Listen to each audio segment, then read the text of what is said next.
Rolanda image oyo na oki pasi mingi. 2000 francs. Vous donnez de moi de mon biage. Et puis tout le monde de ton franc congolais. Moi je suis pas pauvre. Pasteur Eloko Asali, je me demande ce qui a un pasteur ou Nzamba Bengi à solo. Mais 2000 francs, et c'est offrande. Comment y a un offrande? Les offrandes comme ça, faut donner au pasteur pauvre. Offrande.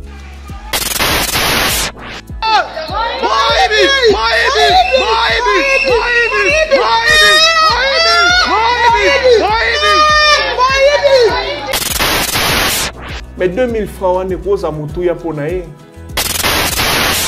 Ceux qui 30 personnes, l'église on a moni wana. Ceux qui moutou na moutapé ça t'a 2000 francs.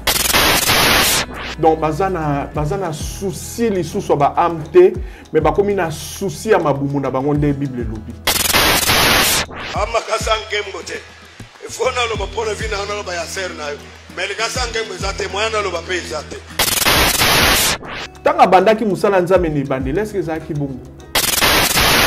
Ngali nga makasange mbo, o biloko kendo pesa ba edu. Azawan. Église Nzambe a solo ba ko sala ba pratique wana te. Mais Yesu alobi boko yeba bango da ba mbuma na bango. Na rozwa te yoka yena na yoka pete ana solo. En fait, église est une boutique pour naïe. Parce que ceux qui ont musala nzamba solo ont la compassion, il y a ba âme, a kubanda bongote.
Avec Kodiasimo, voici encore une opportunité de devenir propriétaire à Kinshasa avec un apport à partir de 5 000 $. Des nouvelles parcelles en vente, des constructions déjà en cours, à Ntsele au bord du fleuve, Daipen, à quelques mètres du mausolée d'Étienne Tshisekedi, quartier Poulmanebo, à Safari Beach et bien d'autres encore. Devenir propriétaire avec Kodiasimo, c'est choisir d'acquérir votre bien immobilier avec un accompagnement personnalisé, allant de l'achat de votre parcelle jusqu'à l'obtention de votre titre de propriété. Avec un service après-vente assuré par notre équipe juridique chevronnée, vous êtes garanti de recevoir votre titre de propriété, peu importe votre lieu de résidence. Avec Kodiasimo, vous avez la garantie d'un service clé en main. Kodiasimo, la meilleure adresse pour construire la vôtre. Vérité et réalité, votre magazine qui vous informe, qui vous forme certainement. Nous avons aussi un divertissement, bien que cela soit très modéré. Bienvenue à vous qui nous suivez sur Nouvelle Tendance Télévision, culture d'excellence au rendez-vous. Si vous n'êtes pas encore abonné, allez vous abonner rapidement et cela c'est fait gratuitement. Ou télécharger nos deux applications, Nouvelle Tendance FM sur Play Store ou Nouvelle Tendance Télévision Web. Donc vous pouvez également nous suivre sur nos deux applications, à la radio comme à la télévision web. Comme vous le savez, nous vous transmettons les salutations de la part de toute la grande équipe. Il y a Gédéon qui est présent, la réalisation c'est toujours en duo. Vous avez Corneille et Jordan Panzou. C'est comme ça que nous allons travaillé certainement d'arrache-pied. Alors parlons de la Fondation Ndélé au cœur de la nation ainsi qu'à l'orphelinat Famille du Cœur Christ Rédempteur. À travers cette opération, vous êtes sensible aux cris des détresses. Vous voulez soutenir les orphelins, les veuves, les démunis. Pensez à cette structure et certainement Dieu va tous nous bénir. Parlons plus en image et on se retrouve juste après. Tango nyonso molinganga nazalaki komona baninganga na baboti na bango nanga baparent baza te vi nanga pasi. Est-ce que kokufela baboti eza lisumu? Kozanga baboti est-ce que eza lisumu? Voilà, na kopesa bino message. L'orphelinat Christ Rédempteur et ana posa lisunge na bino. Tala musala munene ezosala pona bana. Tala musala munene ezosala pona bana oyo mokili etiki ebwaki.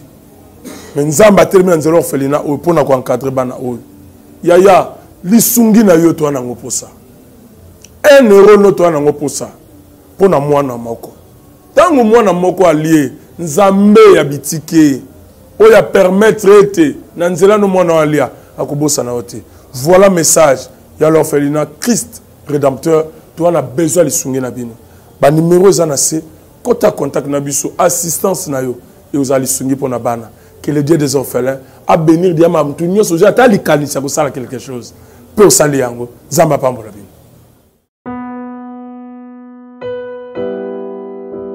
De retour sur ce plateau, vous avez suivi avec beaucoup d'attention, comme je ne cesserai de vous dire, nous sommes là et certainement nous allons vraiment vous servir comme d'habitude. Alors ici, nous allons parler de ces deux grands événements.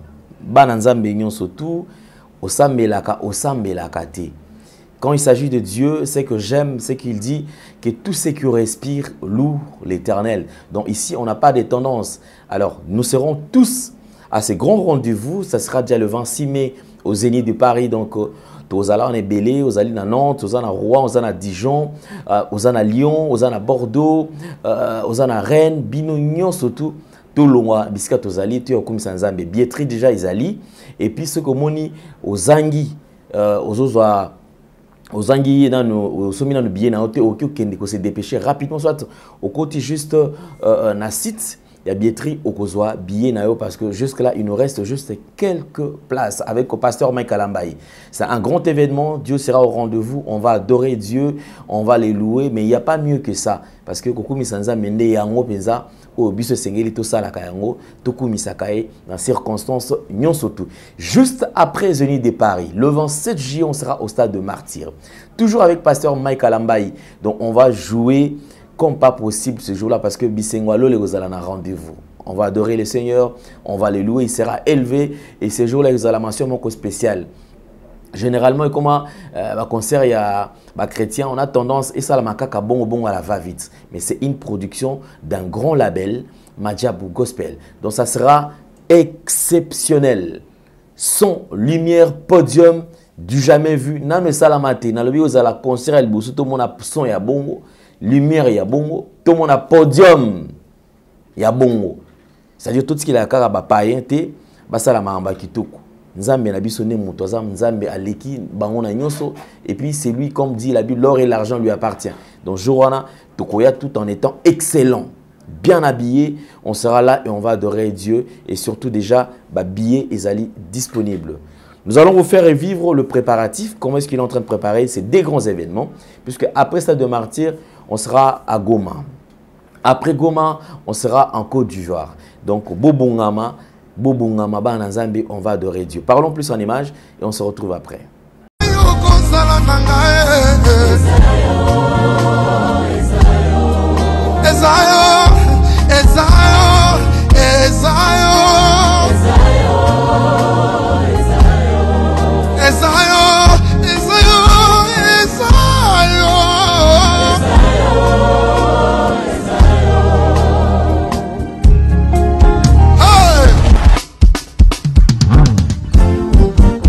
Ezali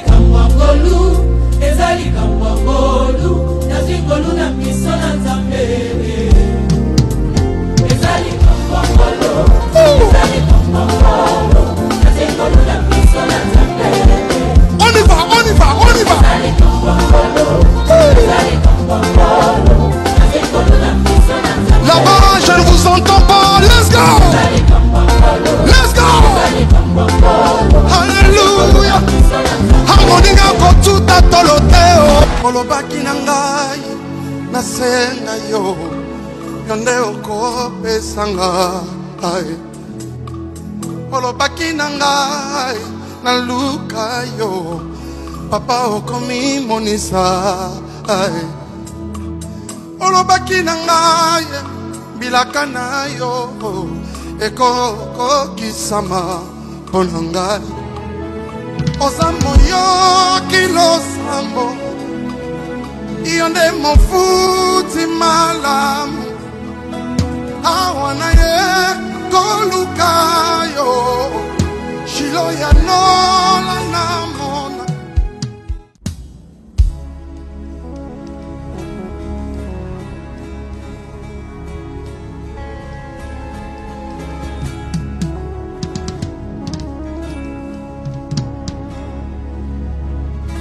De retour sur ce plateau, tout le plaisir est nôtre. Nous avons le plaisir de partager ces plateaux avec un éminent serviteur de Dieu. C'est un apôtre de ministère. Donc, apôtre Thierry Ndoudi, qui est notre invité. Homme de Dieu, bonjour et bienvenue. Bonjour, Papa Alain. Santé, ça va? Ça va par la grâce de Dieu. Et l'œuvre de Dieu, ça va ça, nous avons repris, en tout cas, je sens que ça va par la grâce de Dieu, ça va. Aujourd'hui, nous sommes très fiers parce que c'est une nouvelle génération. On sent que le jeune s'implique plus dans Marambanza, mais mon qui est jeune. Parce qu'autrefois, le jeune plus traîné, c'est-à-dire que Azala élégant, Azala nae, Motomoko, Azo roulait bien, en même temps, Allah qui s'appelle aux yeux de tous qui est Azali jeune, un gentleman. Mais de nos jours, on sent dès le bas âge, jeune déjà converti et il se donne dans l'œuvre Yanzambe. Les lots quand même vague oyo, ça vous arrange aussi? Il y a comment quand même le jeune s'est impliqué dans ma oui, je pense que Papa Alain na question yo na koloba oui parce que Bible et la Gisibiso déjà signale il y a temps de la fin. Donc babi na tangu na suka. Babi vos fils et vos filles. Vos jeunes gens, donc tout le monde a bilingué. Donc les jeunes vont se lever et vont parler de la part du Seigneur. Donc c'est une prophétie venant de la parole de Dieu. Mais ils ont un dérapage vu que jeunesse, au monde makila moto. Mais je crois qu'avec orientation à bien, en suivant les pères, les aînés, je crois que Tokuki pensa quoi avancer bien. Vraiment le temps a changé, exactement. Alors, en parlant quand même, il y a temps, c'est vrai que temps est allé et changé, mais les lots vagues, par exemple, on sent tout le monde veut être prophète. Oui. Mais bizarrement, il y a une casquette apôtre. Moi, j'ai connu plusieurs apôtres. Oh, les lots apôtre. Oui. Ministère, un prophète. Oui. Un prophète. Mais il y a autre chose à la apôtre. On commence à vague évangéliste, c'est comme un évangéliste. Et aujourd'hui, on sent que cette vague, il y a des prophètes. Tout le monde veut être appelé prophète. Tout le monde a ligné qui est à Monaka.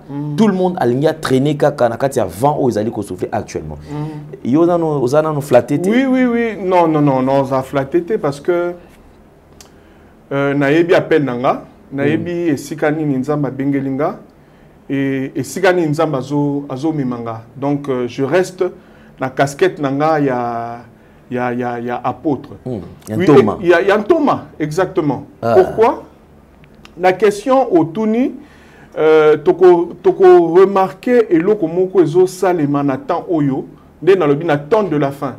Ils ont toujours vaguana, il y a jeunesse. Et bazo le béamingi ba prophète. Mon iso landeli prophétie biblique. Orara natan wa suka ba prophète. Natan wa suka ba prophète. Natan wa suka ba prophète. Il est vrai, il y a des vrais prophètes, mais les faux prophètes ne sont pas commis et belé. Parce que le ministère Wanande Moutou n'a pas attiré Papa Ndele sur la prophétie. Au monde de prophétie. Mais prophétie peut faire la solo, prophétie peut faire Tapa Nzambe, et puis l'Ilobana Nzambe des prophétie par excellence. Donc, conseil on a ça, ceux-là qui sont dans ce ministère prophétique, mi pesa mingi na liloba na Nzambe mais oya bengamité à Atika oya bengamité Atika yango no moni ba dérapage les osale mebele parce qu'ils sont pas prophètes. Donc ils suivent seulement à la télé où ils voient un prophète en train de prophétiser, en train de donner des paroles de connaissance et ça lui fait plaisir et il veut aussi devenir comme lui. Vous voyez, il prie, c'est vrai, il a un don de parole de connaissance. Dieu lui parle aussi, par des songes aussi. Mais souvent, quand il voit un prophète en train de parler de la part du Seigneur, il change de casquette directement. Peut-être qu'il n'est pas encore affermi. Il est encore jeune dans l'église, mais il n'a pas encore appris. Mais il sort directement, il devient prophète. Il n'a pas de mentor, il n'a pas de père spirituel. Ils s'en va comme ça et ils ont passé pour nous. Le niveau a tout évolué. Voilà, c'est un peu ok, d'accord. Alors, je voudrais quand même, tout à l'heure, comme je viens de vous annoncer, très chers amis téléspectateurs, nous avons reçu pour vous un homme de Dieu, comme je venais de le dire tantôt, c'est un apôtre. Alors, apôtre Thierry, parcours na yo na Nzambe, tu vas dans nos noyaux. Mais là, wapi, parce que très souvent, ça c'est une question qui vient après. Mais aouti wapi. Mingi monde comme mon pour Fabimi, oya komi, azadja na ministère. Mais yo quand même, parlons, il y a noyau na yo. Bon, noyau nangai, soit na lobina beta lisolo, isa mamulaï, mais na olobake na outi na église Haïfa. Il y a maman Tumba Shaumba. Ok. Exactement, na outi na Haïfa. Et pas maman Tumba Shaumba et maman Vikwanzambe Malamu. Maman wana penza a 8 ans penza ko ya ko bonde la ponanga ya ko orientenga pe ya ko laksanga penza nzela nini oyo na koki ko zwa na koki kolanda. Yango wana na nzela wana ndi na tikali nzela wana ndi nazo landa tile. Ok, d'accord, c'est vrai, on va ouvrir une autre parenthèse, en parlant quand même, il y a l'activité aux alliés organisées, parce que ce qui m'a plus intéressé aussi, les alliés qui les lots, vague à l'élo, comment Kobanga. C'est-à-dire Kobanga, lorsqu'ils organisent des événements, ils tournent autour de la science. Autour, c'est vrai, na ba thème c'est-à-dire qu'ils ont poussé tout le monde à réfléchir au moins ébélé, mais ne mentionnant pas que ceux qui ont également des problèmes peuvent venir et Nzambe à Kosala. Alors, avant de parler de cela, nous allons suivre cette vidéo. Elle est devenue virale sur les réseaux sociaux. Effectivement, cette vidéo a choqué plusieurs personnes. Moi, j'ai reçu beaucoup d'appels. Papa Alain, pourquoi tu ne parles pas de cette vidéo? Papa Alain. Mais aujourd'hui, en parlant de cette vidéo, je vais également vous montrer quand même, parce qu'on a vidéo, on a peut-être, il y a homme de Dieu, on a bien été. Photo Kotala. Cette vidéo, c'était pendant le service des offrandes. Otomoni pasteur a humilié maman. Qu'on se le dise, de se voiler, faster. C'est-à-dire qu'une manière, et puis, bozo filmé. Maman a zapena bandeko. Sans tenir même pas compte de la bonne volonté où maman a nazali. C'est-à-dire que Moutoli a bet samalibaku na libanda ya église.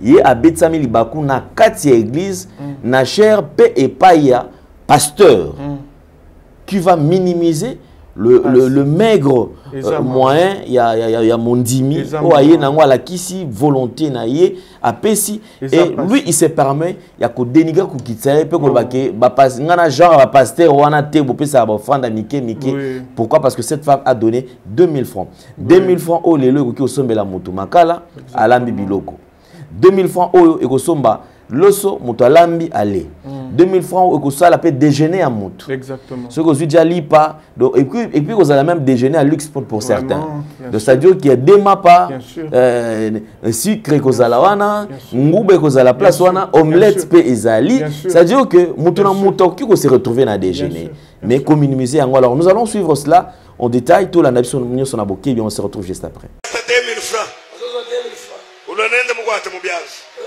et puis tout le monde te en franc congolais. Moi je suis pas pauvre. Des offrandes il faut donner aux pasteurs pauvres. Des offrandes comme ça, il faut donner aux pasteurs pauvres. Acher, on a des cassans qui aiment zonga, longwa. Ama cassans qui aiment il faut na lo bapona vina na lo ba yaser na yo. Mais les cassans qui aiment zate moyana lo ba pe zate. Na olinga to prier ce que to go sambe. Ngalinga makasan kembo o biloko kendo pesa ba edu azawan pesa ba John ba situation ba osambele na yo. Écoutez, on soit té na rozwa té na oyoka pete jamais lisolo amotema kumama papa yawe kuma papa Yesu ni bakumalamu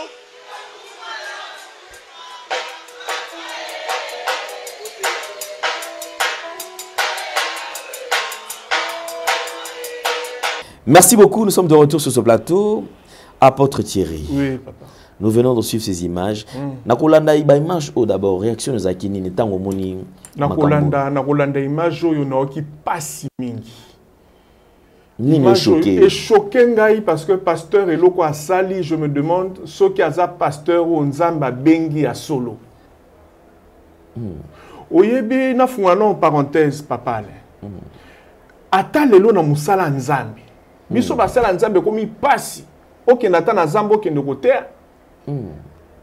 Ok nata na Équateur na kati puna na forêt équatoriale okende kotea sango malamu na kolo. Mais to moni ba tata na biso ba muzaidi na bala ndenge ni basali musala. Ata moto azozwa moto okende kotea.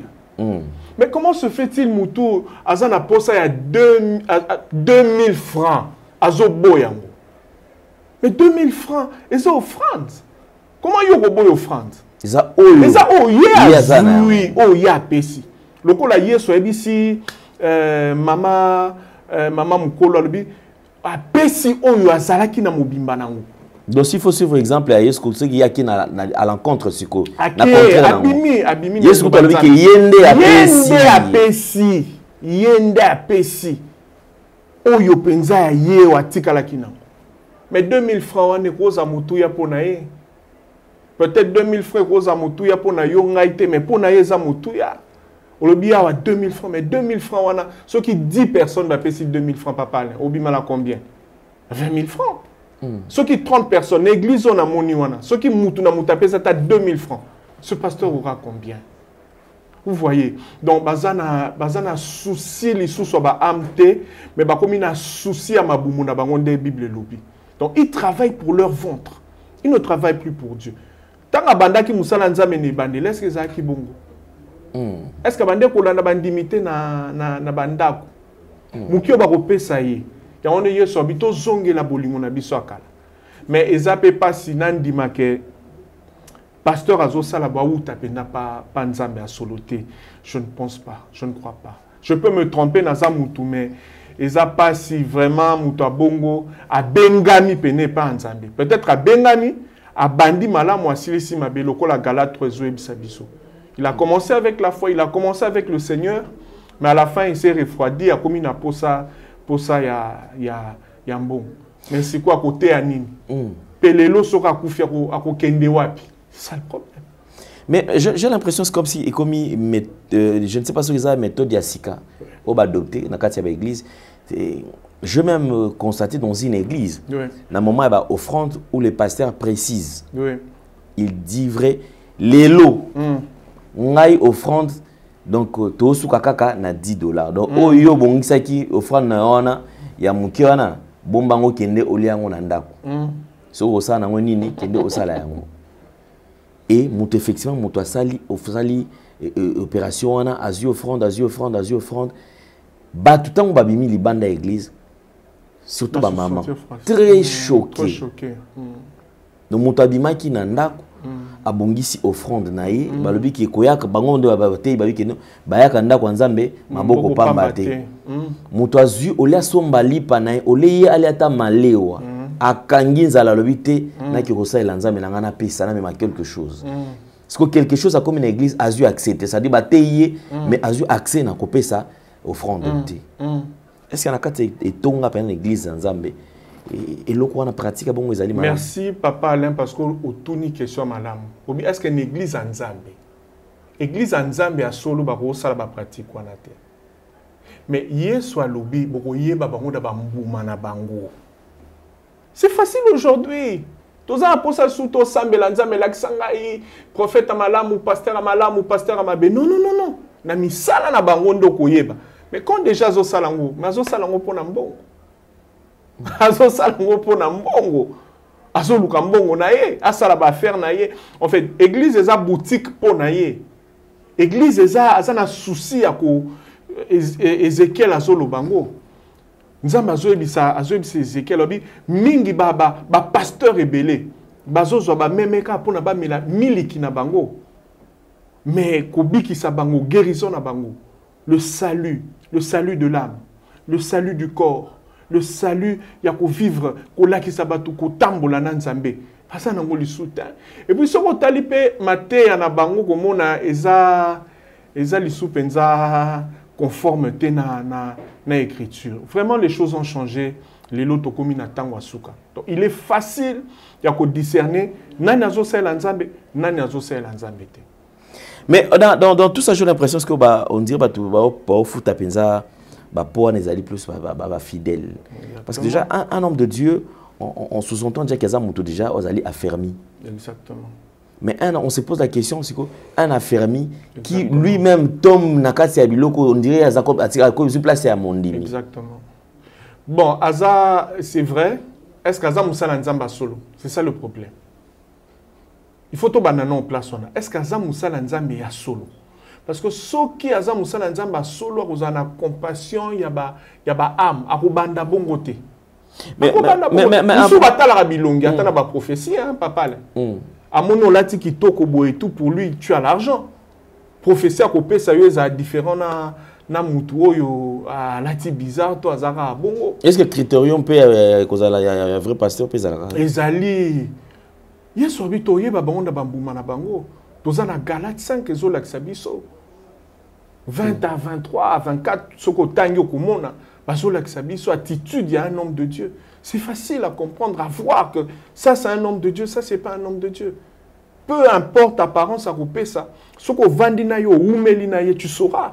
Tu sauras na musala zosa. Bon, le baba fidèle au baza penza affermité, ils auront du mal. Yako yeba. Mais mon dimi o aza affermi à vandi, to pasteur o yebi liloba tanga liloba ne mikonyos. Il saura que o yazosa lanzambete, c'est pas vrai. Ça c'est Dieu, ça c'est pas Dieu. Ça c'est la prophétie de Dieu, ça c'est pas la prophétie de Dieu, la prophétie Nzambe. Ça c'est les miracles de Dieu. Ou les miracles moko fabriqués, ça ne vient pas de Dieu. Voilà. Ok, d'accord. On va quand même revivre encore quelques activités où ils allaient choquer Bamambatu par rapport au déroulement de l'église. Et nous allons passer à la deuxième partie. Parce que deuxième partie, on va parler quand même de ces événements que vous avez toujours organisés. Et d'ailleurs, ici, je demanderai d'abord à bande de Cognon surtout. Vous avez des difficultés, vous avez des problèmes. Vous voulez chercher la face de Dieu. Vous en avez besoin quand même au côté en contact avec un homme de Dieu qui pourra t'orienter. Parce que si un problème, basal nzambe belé tozomona a bazana ba grandes églises ezaba église maintenant où nzambe aza établi. Tout à fait. C'est-à-dire ezana ngo kaka ba église ezaka ba lisanga moko bato bazali et ba yebi penza nzambe nini o bango basambelaka. Parce que moi je vois mal. Moi je suis des nzambe malam, fait pas qu'on nzambe malam. Je bénis Dieu d'être quand même. Voilà source na biso. Oui. Je pense que na église en tant qu'église, to c'est la nzambe. Tu continues à faire l'anzambe, mais je parle quand même à bas âge.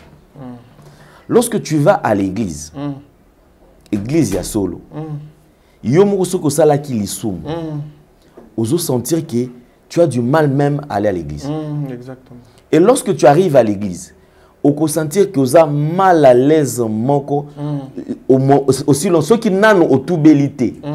En tout cas, au sentir que osa na fardeau mon katina. Mais les lots aujourd'hui. Mutu sera outi na flamingo. Azoib sa mutazane kuna salamba mbango kasi comme ça aussi ici otena siti c'est bon ça kasi mbango comme ça pour na okende église. Asukole linde na flamingo. Pakoli mafuta. Sera za na intercession mbango. Kokoma na église petan wa bibo to sambela shika et rondo bo shaka baba. Abandi ko parler en langue. Je me dis est-ce que Nzambe a changé? La Bible dit qu'il est le même hier, aujourd'hui, éternellement. Donc les hommes changent, mais Dieu n'a jamais changé. Mais des fois, on a comme une tourmentée. Église, on a plein à plein.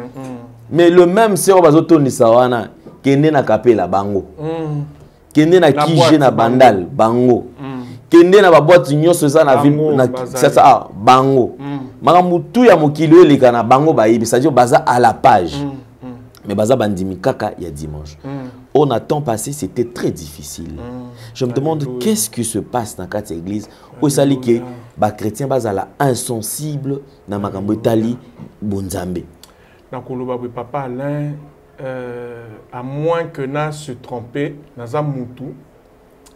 Mais je crois que responsabilité ça y a biso basala nzambe. Parce que mutu apesaka kaka o azanango. Soki mutu oyo azo banga nzambe, azo tambola na nzambe, bato bakozala sima na ye pe bakozala lolenge wana. Omoni ata na nzambe malamu kala. Ozomona muzaidi na bala ndenga azalaki. Soko tali na ba pasteur provincial, otali na ba pasteur, otali couche, otali tina bandimi, bazo ba lolenge moko na muzaidi na bala. Bazo tambola lolenga azali, pe bazo mona makamundenge moko. Il est vrai il y a des brebis galeuses. Il est vrai ezana bandimi msusu ba se garaka baza libanda. Mais okomona kobanga nzambe waniza parce que likolo et bandi kozwa mafuta lokola ron et bandi ko kita et simbi robe et bandi ko mais likolo so geza kopola badadi likolo so ke simbi déjà kisi elingi pesa kaka image moko ya ko bongisa non tu vas parler de Jésus mais fouille ko zalate mais muto azo banga nzambe azo te ya na bosolo je pense que résultat ezalaka bien. Et si le pasteur a malamu azali, papa Alain, landela pe bandimi, au moins bandimi malamu qualité zali. Mais en parlant, il y a l'église, par exemple, nous qui est Kobanana Aaron, au Kiti, on a où il les allait au Kita. Lélo, est-ce qu'il vous est déjà arrivé, Yomo étant serviteur de Dieu, au comprendre qu'effectivement, on a ensemble, ou par exemple, on ne cite pas les noms, mais effectivement, ici, il n'y a pas Dieu. C'est la science parce que la science c'est quand on l'église mais est-ce que ben il y a solo binomo ba serviteur de Dieu binomo garder nos Dieu authentique beaucoup ça rappelle que effectivement misala awa satan ne mutazusa papa Alain musala nzambe ya solo critère nana liposo musala nzambe ya solo amemaka nous bandimi vers Christ mais ce que bandi ko mona mon pasteur to musala nzambe a komi komicha liboso a komi kolinga batu ba leka na nzela na ye. Je pense que les critères ya munene à comprendre que pasteur il n'est pas dans le banc. Et puis aux homona ceux qui bazo kumisa ye bazo tombola koleka Jésus et comme Jésus ezo tombo mapenza mingite ya zaka na il y a une place, il y a Jésus. Excusez-moi, ils ont ma bête. On ressemble à la combo, il y a pasteur Thierry, ils ont ma bête. Mais tant est comme une doctrine. Bon, le bélansou combo Jésus. Et comme il y a pasteur Ndoudi, Nzamba pasteur Ndoudi Dasali, Nzamba pasteur. Hier soit lobby, dans Matthieu 28, allez partout le monde. Beauté à Bango, Makabu Ongaï na la Kisibino. Bon, ça là, keba comme un disciple Nanga. Ba disciple n'a binoté ba apôtre. Et tu verras aucun apôtre qui cherchait à prendre la première place. Mais lorsque tu vois un homme de Dieu chercher à prendre la première place, azo komi lobakaka, à ta témoignage, nzambe anani, souvent, na l'opinion sauté, pour ba nzamba idi na bala, aza papa na biso. Mais souvent, il y a Mikolo et komi, il y a forcer. Le nom de Jésus n'est plus trop cité. Et comme vous voyez, sous peso thème al soumingite, et comme au zuka comme vous voyez sous na marketing, mais parler de Jésus, la vie de Jésus, quand on m'appelle Yesu, papa le monde mi paye sur conseil là, Bible dit les miracles accompagneront ceux qui auront cru. On n'a pas parlé que les miracles accompagneront seulement les pasteurs. Non. Les fidèles aussi. Mon dimiasa disciple à Christ. Les conditions Isaka qui ndima kaka. Ndima kaka. Yondo mon nzambe malamu. Ça c'est une phrase de papa à l'obara. Ndima kaka. Ndima kaka. Mungu ate lokote yo ndima kaka. Et puis, au komona, soko talata na tangwana nzambe malamu, Mouzaïdi Nabala Zaki Tata, il faisait de grandes choses, des miracles. Mais en dehors de Mouzé, il y a eu aussi des gens extraordinaires. Bon, bon de la pona, ba maladie, ba miracle extraordinaire. Et ça les mains. Ba bon de libo et keko emoni musala nzambe keko e bando kima. Des pasteurs, ba Mouzé na biso na nzambe malam. Ba miracle ko sakanate. Bazo bon de la muta koufi, ba bon de libo muta la muki. Mais il est vrai, ils étaient très effacés aussi. Baluka qui était soka sali moi miracle, moi prophétie. Abanako le kapona kolobak ngai na komi et tout. Babande kolanda vraiment Thomas Mouzé Aïdi Nabala. Lokola Mama Tumba Chaumba par exemple. Dieu l'utilisait d'une manière extraordinaire. Omoni mbuma kitoko ngwana. Omoni Mouzé Aïdi Nabala. Omoni ndenge kiti. Ba fouya kitoko. Mais yo boti bana baza malamuti. Bandimina yo malamuti. Je viens un pasteur qui demande à ses fidèles, il dit Binonyo surtout na banda kuna bino. Photo nanga. De ceux qui ont un problème, Sambela, talaka photo nanga, solution izali. Okape na air ya témoignage, oh, ngana kutu na mona ki na loti bazoka nganga, na mona be papa bimi.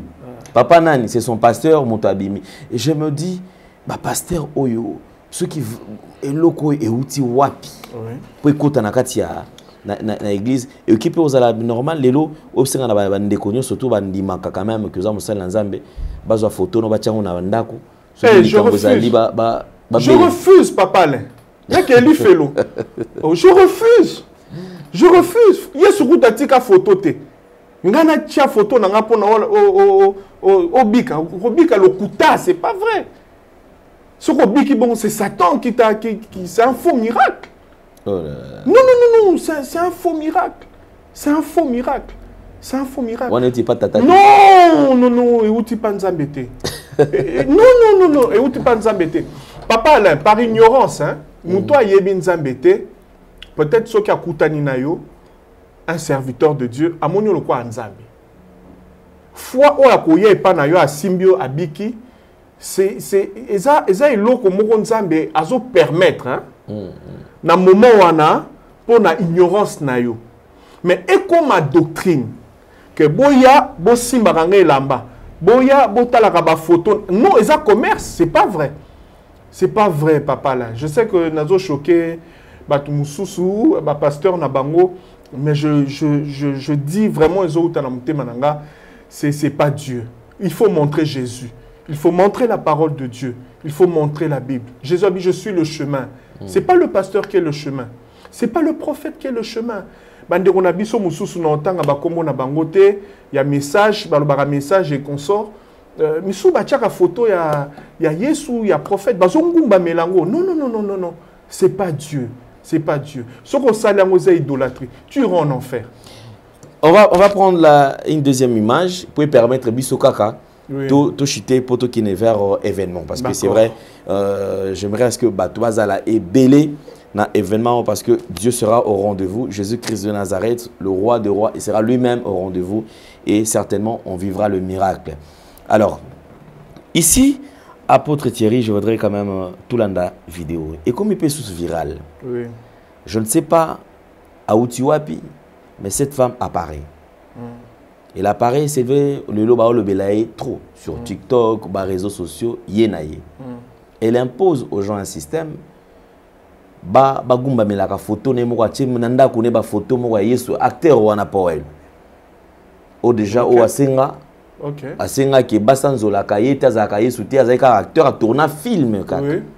Mais cette femme, maman Gerda, Tomoni, maman Gerda, na ba photo ne belé tina ngoma na mangengenge, asombi ma belé kuna, o ache panomo kuna do savon le kakuna lo baike, Yesu nini, o kateli Yesu sali, obi Yesu akoti na mitema, so ko tsa Yesu na mitema. Bon, alors on va revivre, tout vivre en okamo muke et on va rentrer sur le plateau. Amen. Komi na tango ya kokatela nzambe na ngalo sako. Nzambe na ngai yeyo. Swanga bien ndenge na zo katela mokonzi na ngai. Ndenge na opesa nzambe na ngaba bisu pusana. Ozwanga bien fale mokile mona.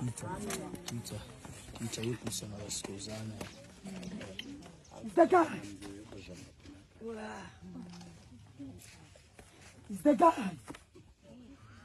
Merci na mon santo wa Israël. Merci na mobali wa Mikabaki. Merci na mobali wa Sekona Kembo. Mutu nyonso akatela nzambe nanga sali. Allez filmer batu. Filmer batu nde ba okatela nzambe lo sako. Okatela nzambe sali. Boganga Yesu aza nzambe. Yesu aza nzambe. Yesu aza nzambe. Kudetika lipolele. Kudetika lipolele. Kudetika lipolele. Kudetika lipolele. Kudetika lipolele. Yesu ana maboko makali. Kozi Yesu kembo na yo. Kembo kembo na yo. Kembo kembo na yo. Kembo kembo na yo. Wade saleme kembo na yo Yesu. Kembo kembo na yo. Kembo kembo na yo.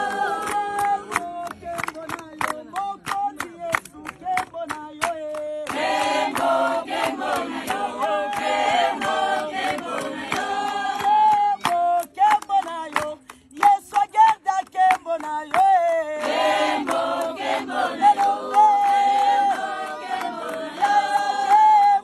Kembo na yo. Yesu agenda kembo na yo. Kembo kembo na yo. Kembo na yo.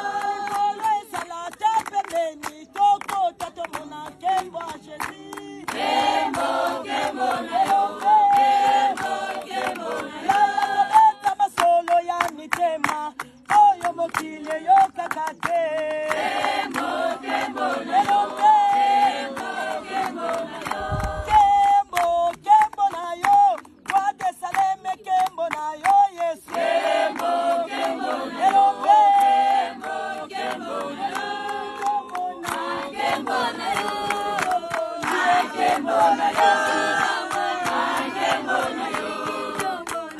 Kembo na yo. Kembo na yo. Kembo na yo.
na oyebisa bino bomoi ndenge na bimina on a live wana na eko baiser lisusu nzambe nanga na eko baiser nzambe nanga oyo batu bakomi kolobela parce que nzambe on a bandi na ina nkuku lelo to bimina mpoasa na koko bomba yete maloba na bino jamais koko pekisanga na pesa nzambe nanga ba bisu oyo nde mobali nanga je t'embrasse mon mari je t'embrasse bolingo nanga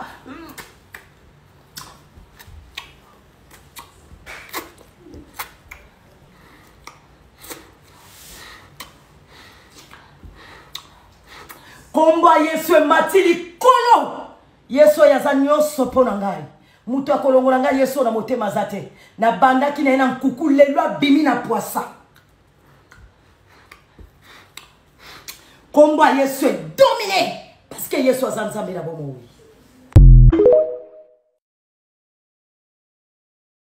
Voilà. On m'informe que Chang Mobimba a indiqué donc c'est-à-dire panneau na panneau yena Yesu na photo wana. Donc, il y a une photo. Alors, je ne sais pas, je voudrais quand même... vous êtes serviteur de Dieu. Si on peut orienter les enfants de Dieu, parce que moi, ça me dérange, ça me choque comment on a toi qui n'a perdition. Parce que je vois quand même il y a des gens qui ont payé.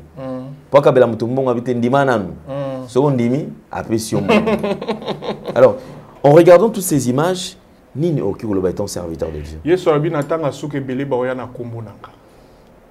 Mingi pe bakosala bikamwa na kombo na ngai. Omoni tanga azosala ngo na pouvoir moko caché pona batu balanda et consort. Bible lobi, vous connaîtrez la vérité et la vérité vous affranchira. La vérité c'est Jésus. Jean 1 verset 12 et lobi, à tous ceux qui l'ont reçu, à ceux qui croient en son nom, il leur a donné le pouvoir de devenir enfants de Dieu. Pour na yeso kota na mutema, il faut qu'on confesse, il faut qu'on yambele ko la mokondipe mobik ici. Et ça la photo té. Photo c'est pas vrai. Basoko sabato. Photo est sauvarate, photo est lobarate, photo est sekarate, photo est solo la rate. Yonde mtozo mema photo. Donc ozo mema nzambe na. Est-ce que photo ne ko sunga yo? Tant memi photo. Si yone muto sungi osungi nzambe na yo. Vous comprenez papa là. Donc la parole de Dieu est vraie. Il faut suivre la parole de Dieu. Et souvent bandimi ebele bazana habitude ya kotanga Bible te. Muto azotanga Bible ernyoso a ko comprendre réellement que le salut ezaka na kombo na Yesu ezana photo te ezana mungwa te ezana maite ezana liloba na nzambe pe liloba wana c'est Jésus-Christ de Nazareth oya kufaki pe asekwaki pe aza na bomoi na tango kala babiloko wana ezalaki te. Dieu a utilisé des gens puissamment dans ce pays oyo balaksi ba photo te oyo basengi ba mungwa te oyo basengi ba maite. Ce qu'on dit, Jésus-Christ, ce Dieu-là agira et Dieu-là a coupé sa yo et loko osanango pour ça. Donc, je ne crois pas que loko maman nazo sala ça vient de Dieu. Selon les Écritures, exacté et si qu'à mon côté, l'ilobanem te zali ko sauver. D'accord, merci beaucoup. On va parler de cet événement, mesdames et messieurs, vous qui nous suivez sur Nouvelle Tendance Télévision. Bien sûr, service miracle, mardi 30 avril, de 16h à 19h. Thème, école de guérison. Avec comme orateur, apôtre Thierry Ndoudi. Notez bien, amenez le malade, car Jésus-Christ sera le même. Adresse, salle Cristal, avenue Bikoro, numéro 942. Deuxième niveau, Kitambo Magasin. Alors, parlons de cet événement. Les canisieux, il y a comment comment est-ce que nous avons quand même vision afin d'organiser l'événement? Oui, Papa Alain, on a des mois moulaï, mais nous avons une vision déjà depuis Kala. Et nous avons peka lokolo ya batata nanga molimo. Il y a des réunions, il y a des liloba nzambe, puis il y a des bateaux maladies, bakakatani. Je crois que les témoignages sont ébélés, na bateau oyo yaki, babande ko ya na ba réunion il y a longtemps, batabasida bazobika, aveugle bazomona, batu bakunki ezokota, goitre ezo kende nzamba a sali ba miracle na ndenge bele. Alors tozongeli siko ba programme o tozongeli yango papa la ndenge ozomona le 30 avril vraiment nazo bengi sabatu bazanga te ba oyo bazobela ba oyo bazana ba problème sérieux ata kutu munganga lobaki ke tangu ne koki esili batiki na ndaku na cancer na sida en tout cas soit le bienvenu le 30 avril. Je crois que Yesu Christu a kosala bikamwa biso te muto kosala mais Yesu Christu ne mutu akoyeba na ko bikisa ba beli. C'était quand même parce que Zali très important. Oui. Papa Thierry. Baka katani bato bazana ba difficulté. Oui. Est-ce que qu'on appelle Zali avant bakutana na yo il faut consultation prophétique, il faut pas futa, il faut to ekosala mandengeni parce que mingi na ba église comme bongo. Somba macaron na yo bakutana na apôtre boye opesi na déjà mbongo. Nano ayo solo noté mais opesi mbongo na yo pour assembler là il faut pesa nano mbongo. Je ne refuse pas, on peut donner l'argent parce que ça dépend de la directive. Mais si je suis en train de parler de bateau, comme si on bongo, c'est-à-dire comme une coutume, beaucoup t'en a déjà, tu dis que beaucoup t'en a pasteur $20. Problème na yo, chaque cas ils ont un montant nango fixe au XY au bazali kopé ça na yango. Kuna eko sala mandenge nini. Papa est-ce que Yesu Christ tong batwane ko kende po ababika afuti sakinani. Motote. Motote. Ba apôtre tangu ba bandi côté à Yesu. Bazo sambela batu bazo bika. Ba pesa ki bangoni. Eloko te. Matthieu 10 Yesu abi kende bikisa ba te sango malamu bikisa ba beli telemisa ba kakatani bikisa ba beli bozui pamba bo pesa pamba. Y a rien, y a pas y a ba macaron ba biloko wana nyonso. Ya kopesa mbongo ezate eza ofele, c'est gratuit parce que la parole de Dieu de mutu et lobiango Yesu apesi biso don grâce wana gratuitement biso pe to kopesa gratuitement offrande des âmes abete ndengo lobi ba pesa ko offrande mais ya ko senga to senga raté eza ofele makambo nyonso ezalaka ofele nzambe. Gloire à Dieu, on sera là. Alors prenez rendez-vous. Papa, maman, na bengisio le 30 avril. Le 30 avril, les alliés mardi. Les alliés mardi. C'est-à-dire lundi, oyote, ou les alliés koyate. Parce que lundi, ils allaient le 22.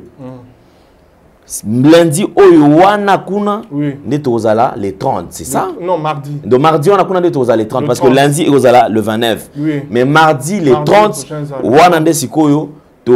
Pardon, 15 heures déjà, comment déjà place on a bon pour aux ici quand malam surtout les bossos pour nous surtout aux en connexion on raté le côté. À partir de 15 heures là on a 16 heures déjà d'adoration et bandi jusqu'à ce que Nzamba ou Ipsa que notre katame pour la heure 19 heures vous allez déjà soit vous avez déjà libéré au plus tard 20 heures mais Loulou et Sili papa mais ma famille na yo maman mais ma famille na yo ndeko aux allez na difficulté kozangate Zala Jourwana, on sera ensemble avec l'homme de Dieu. Pe grâce au Nzambe Tchekatinae, Jourwana il se manifester pe Nzambe à soutenir. Arobik Sabino aux âmes, aux allez na difficulté, aux allez na problème, aux allez kobela, aux guérison na yo Jourwana. Alors salle cristal toki ko expliquer zali place nini parce que pour na bande ko bakouta par exemple baouti victoire baena nzela ya station ma campagne. Aussi ndenge nini bakozwa transport ya magasin Kitambo. OK. Donc soko komi na magasin Kitambo na rond-point pena Kitambo magasin. Komi na rond-point Kitambo. Otuni esika pour la publicité te papa Alain, je crois que zaki ex Orange hein. Esika immeuble Orange ezalaki. Juste na simabo mona immeuble moko ezana ya rose. OK. Kombo nango salle cristal.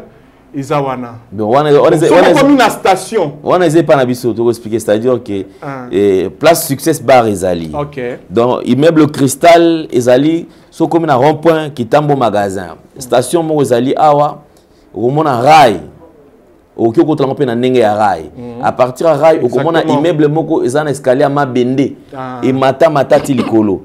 Mais salle eza likolo wana te. Salle oza obaluki na ndenge ya liboso okomona na deuxième niveau salle eza place wana. Donc pas papa na biso personnel papa Kabuya. Ah papa Kabuya exactement. Lumona, donc c'est notre voisin, notre papa. Et puis, oui. Chaîne Ezaki Pewana. Donc, nouvelle tendance, c'est les jeunes Zalaka. Avant tout, il y a tous Zalaka en déplacement. Vraiment, je salue aussi Bana ya papa. En tout cas, Christophe. La PCP Moté, maman Céline, on se tourne à PCP Moté. Ok, d'accord, je pense qu'on va chuter. Alors, on vous laisse quelques minutes, le temps de communiquer avec ceux qui sont en train de vous suivre. Peut-être un message de la part de Dieu, de Ozali Naloba, 2 phrases au Kikoye Bisaba en Nzambe pour te clôturer pour Nalélo. Oui, message Yasuka Nangopé Saba Nzambe, Ezali to Kangamana Yesu Christo, Yazali Nzela ya solo. Liloba solo, c'est la parole de Dieu, c'est la Bible. Donc, atamuto ateyo eloko, meka ko vérifier ango na Bible, loko la bandimi ya béré. Acte 17, le verset 11. Bandimi ya béré, babane ko vérifier. Alors, eko zala bien. Ko vérifier liloba Nzambe, eko s'attacher na liloba Nzambe. Je crois que Nzambe a kosala biso bolamu lisusu mingi ya koleka. Tomi petola, totambola na Nzambe longo, si bikamwa ezali na biso. Nzambe a pambola bino.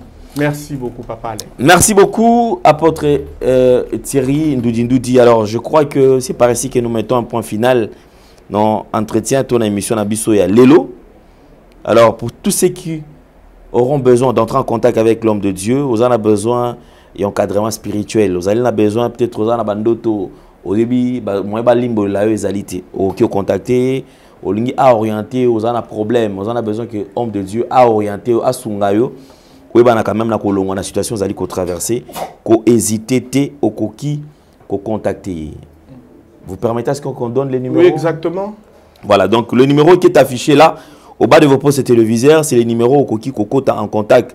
Dans serviteur de Dieu, au Benguié Mbalamoko. Page Facebook, je peux. Voilà, donc avant de donner dans une page Facebook, le numéro est là. Donc plus 243 97 68 17 852. Donc, c'est son numéro. C'est le numéro qui est affiché là. Exactement. Soit au cas contraire, ceux qui ont besoin, peut-être dans les réseaux sociaux. Oui, là, ministère Shalom. Ok. Ministère Shalom, Thierry Ndoudi. Beaucoup de informations. Ok, voilà. D'accord.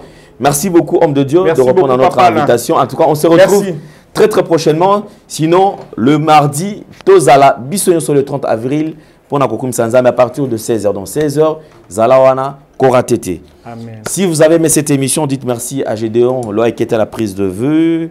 Merci à Corneille qui est également à la réalisation. Et merci à Jordan Panzou qui supervise le tout. On se retrouve prochainement. Au revoir. Bye bye. Merci Banakin, Bana monde entier. Merci bien-être. Sougala café. Logo na mêlé logo mais et logo est amabé. Il y a bien pour la panne technique, mais quand ça les langues on a n'enga amabé, ça les langues pour la maman. La célibataire to lingi bino ate. So maga boma mukolo bala. Pourtant mzo ba produire en soute. Merci bien-être yango yo.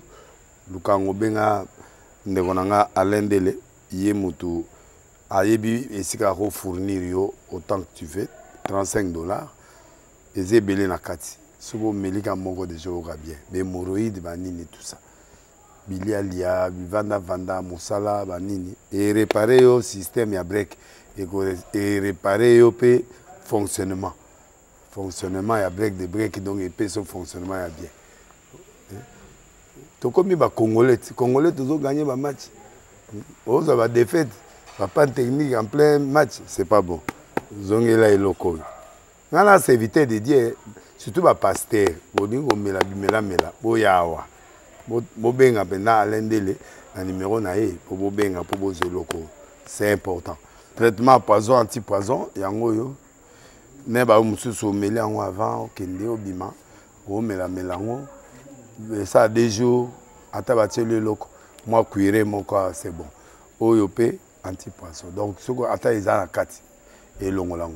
Alendele mikolo somme. N'habité mindele yango ba pese biloko ba udia po biloko yango bendeza ya solo mikolo ba tchaka pazo ato la famille te ato za problème na mutu te jalousie car do ba produit yango wana ya anti poison oyo pe anti poison donc benga alendele à partir na ye ayibindeni oya ozwango nzambe na nga pambola bino mibatela mboka ekomi bien te bato bakomi na jalousie oyo tozokomprendre desu te bana mike bazokufa mikolo bazokufa baotia na bana bebe bapoisson donc toujours zala na ntina yo ndenge nga na ndako c'est bon que Dieu vous bénisse.